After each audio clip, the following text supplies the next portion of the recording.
दोस्तों solo levelling के new episode में आपका स्वागत है। तो आज के इस वीडियो में मैं एक्सप्लेन करने वाला हूँ सोलो लेवलिंग का एपिसोड 9, जिसमें जिनवू एक असासिन को मारेगा जो बी रैंक हंटर है। मतलब जिनवू अब बी रैंक से ऊपर जा चुका है। तो अगर आपको सोलो लेवलिंग में थोड़ा सा भी इंटरेस्ट है तो वीडियो को देखे बिना मत जाना। लास्ट वीडियो में हमने देखा था कि जिनवू और कैंग की लड़ाई स्टार्ट होने वाली है। अब देखना ये है कि इस फाइट में कौन जीतेगा, क्योंकि कैंग एक बी रैंक हंटर है, ऊपर से उसके पास असासिन वाली एबिलिटी है। तो जिनवू उसका सामना कैसे करेगा। कैंग जिनवू को कहता है कि तुम अभी अवेकन्ड हंटर हो तो तुम्हारा एक्सपीरियंस अभी कम होगा, अब मुझे ही तुम्हें सिखाना होगा। जिनवू पूछता है कि तुमने ऐसा क्यों किया। तो कैंग कहता है कि क्या तुम प्रिजनर्स को मारने वाली बात कह रहे हो। तो जिनवू कहता है मेरा मतलब सभी को मारने से है। कैंग क्रीपी सी स्माइल करता है और कहता है कि तुम्हारा चेहरा स्कैरी है, तुम चिंता मत करो, मैं ये सब मजे के लिए नहीं करता। फिर कैंग बताता है कि एक आदमी ने मुझे 2 बिलियन वॉन दिए हैं। इन प्रिजनर्स में से एक ने उसकी बेटी की जिंदगी बर्बाद कर दी। उसकी बेटी ने सुसाइड कर लिया और उसकी वाइफ सदमे के कारण हॉस्पिटल में है। मैंने पैसे बढ़ाकर मना करने की कोशिश की थी पर वो राजी हो गया था। मैं किसी ऐसे बाप को मना नहीं कर सकता जिसकी बेटी की जान इन क्रिमिनल्स की वजह से गई है। कैंग जिनवू को बोलता है कि अगर तुम लोग इस बारे में किसी को नहीं बताओगे तो मैं तुम्हें जाने दूंगा, वो भी जिंदा। जिस पर जिनवू जवाब देता है कि तुम्हारे एक्सप्रेशन से तो कुछ और ही लग रहा है, जैसे कि तुम हमें सबक सिखाना चाहते हो। और ये बात कैंग के चेहरे से साफ साफ झलक रही है। जिनवू कहता है कि मैं तुम पर भरोसा नहीं करूंगा, क्योंकि जस्ट थोड़ी देर पहले तुम हमारी डेथ की स्टोरीज बना रहे थे। अब कैंग तुरंत जिनवू पर हमला कर देता है, जिसे जिनवू अपने डैगर से ब्लॉक कर देता है। कैंग जिनवू पर लगातार हमला किए जा रहा है और जिनवू को मारने की कोशिश कर रहा है। कैंग जिनवू से कहता है कि पता नहीं ई रैंक के बाद से तुम कितने रैंक ऊपर तक आ चुके हो, पर मुझे हराना उतना भी आसान नहीं होगा। जिनवू कैंग पर अटैक करता है पर कैंग की स्पीड तेज होने के कारण वो डॉज कर लेता है। ये दोनों इतनी ज्यादा स्पीड से लड़ाई कर रहे हैं कि मिस्टर सॉन्ग इन्हें देखकर एकदम चौंक गए हैं।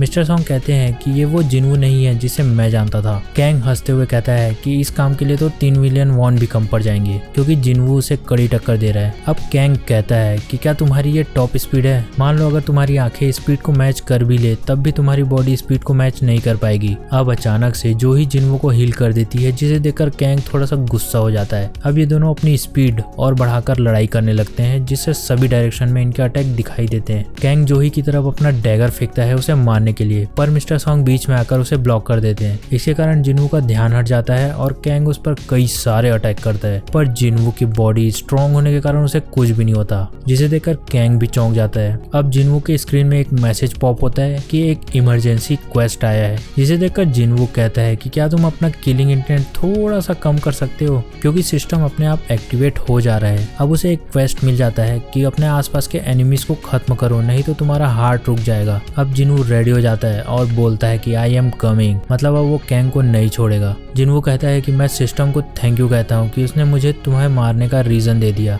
अब जिनवू गायब हो जाता है और स्पीड से कैंग पर अटैक करता है, जिसे कैंग ब्लॉक कर लेता है। कैंग को इस फाइट में काफी ज्यादा मजा आ रहा है। अब जिनवू अपनी स्प्रिंट वाली एबिलिटी एक्टिवेट करता है, जिससे उसकी स्पीड 30% तक बढ़ जाती है और वो कैंग पर अटैक करता है, जिसे कैंग ब्लॉक तो कर लेता है, पर जिनवू की स्पीड देखकर वो चौंक जाता है। जिनवू हमला करके कैंग के चेहरे में एक कट लगा देता है, जिससे ब्लीड और पैरालाइज वाली एबिलिटी एक्टिवेट हो जाती है, पर कैंग की रेजिस्टेंस हाई होने के कारण वो नलीफाई हो जाते हैं। अब कैंग अपनी एबिलिटी कामोफ्लाज एक्टिवेट करता है, जिससे वो पूरी तरह से गायब हो जाता है, मतलब उसका ऑरा भी दिखाई नहीं देता। ये देखकर जिनवू एकदम चौंक जाता है। कैंग गायब होकर जिनवू पर अटैक तो कर रहा है, पर जिनवू की सेंसेस शार्प होने के कारण वो ब्लॉक कर पा रहा है। अब कैंग जिनवू के पैर में एक बड़ा सा कट लगा देता है, जिससे जिनवू अपने घुटनों पर आ जाता है। कैंग कहता है कि इतने दूर से सिर्फ बेसिक हीलिंग ही काम आएगी, और कैंग जोही को भी धमकी दे देता है कि तुम कुछ मत करना, नहीं तो मैं तुम्हें मार डालूंगा। कैंग मजाक उड़ा रहा है कि तुम्हें कितना टाइम लगेगा हील करने में। जिनवू कहता है कि तुम बहुत बोलते हो यार, और वो अपना स्टेटस रिकवरी यूज करता है, जिससे वो तुरंत 1 सेकंड में हील हो जाता है। ये देखकर कैंग, जोही और मिस्टर सॉन्ग तीनों चौंक जाते हैं। अब कैंग मन में सोच रहा होता है कि जिनवू कितने बार इस स्पेल को यूज कर सकता है,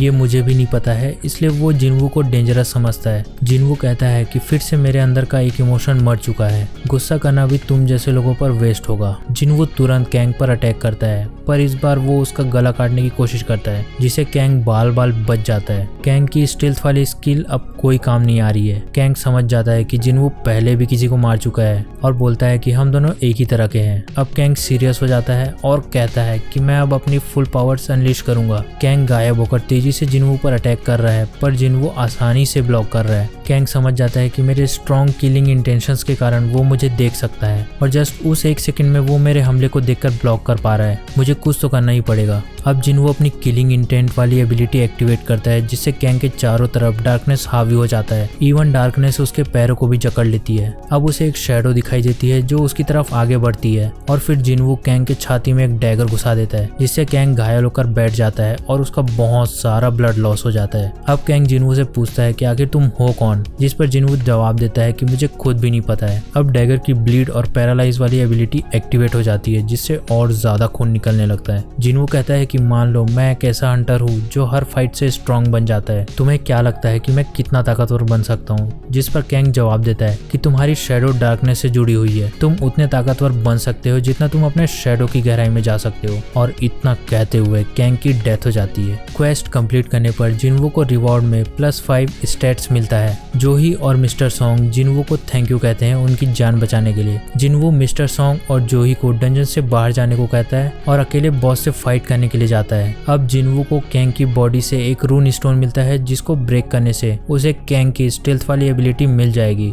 जिनवू को पता चलता है कि क्रिमिनल्स में से एक क्रिमिनल अभी जिंदा है और मरने का नाटक कर रहा है। जिनवू उसे लेकर बॉस रूम में चला जाता है जहाँ सारे गॉब्लिन्स उसे मार डालते हैं। जिनवू बॉस को खत्म कर देता है और डंजन क्लोज करके बाहर चला जाता है। अब मिस्टर सॉन्ग और जोही सभी उस इंसिडेंट को रिपोर्ट कर देते हैं। अब वहाँ पर कैंग के सुपीरियर पहुँचते हैं और पूछते हैं कि बाकी सर्वाइवर्स कहाँ हैं। वो साइट पर पहुँचते हैं और जिनवू को देखकर पहचान जाते हैं क्योंकि ये जिनवू को देखने हॉस्पिटल में भी गए थे। इनका नाम वो जिनचुल है और वो जिनवू को ठीक से पहचान नहीं पा रहे हैं क्योंकि जिनवू पहले से काफी ज्यादा बदल चुका है। जिनवू वो जिनचुल को देखकर समझ जाता है कि ये बंदा काफी ज्यादा स्ट्रॉन्ग है। मे भी हो सकता है कि ये A रैंक हंटर हो। मैं इससे बिल्कुल नहीं लड़ सकता, इसलिए मुझे सच बताना ही पड़ेगा। जिनचुल डायरेक्टली इनसे पूछता है कि कैंग को किसने मारा, जिस पर जिनवू जवाब देने वाला होता है कि उसके जवाब देने से पहले मिस्टर सॉन्ग बोलते हैं कि उसे मैंने मारा है क्योंकि मेरे साथ B रैंक वाली जोही भी थी। इस बात पर जिनचुल यकीन नहीं कर पा रहा है। अब जिनचुल उन तीनों को साथ चलने को कहता है ताकि इंसिडेंट की रिपोर्ट तैयार की जा सके।